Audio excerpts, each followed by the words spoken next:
Alright, boys and girls, and welcome to Gordon Guitar. We have WITT LOWRY here with the song called Nights Like This. Alright, so this one is very simple to play, very easy. So we'll start this right away. Capo set here on the 3rd fret.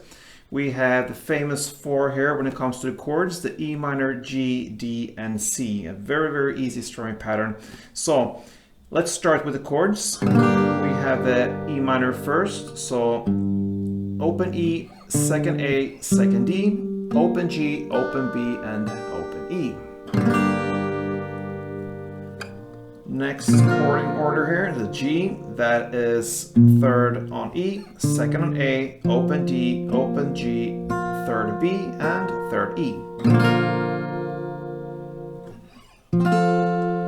D next, so open D, 2nd G, 3rd B, and 2nd E.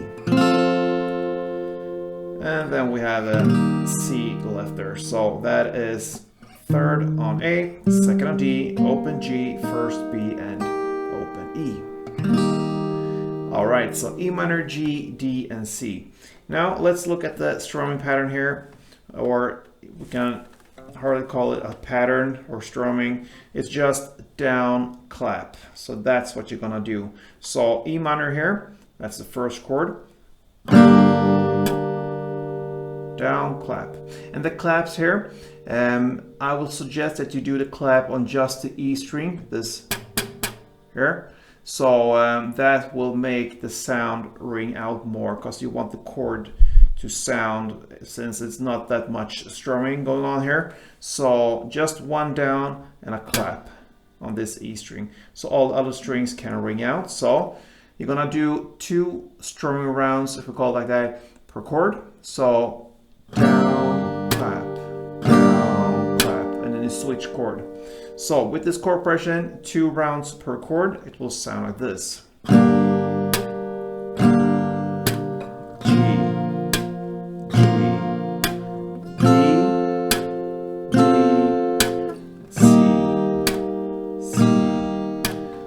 Just continue like this, very easy. So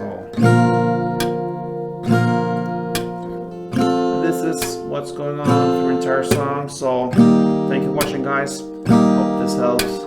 Nights like this. Play tuned.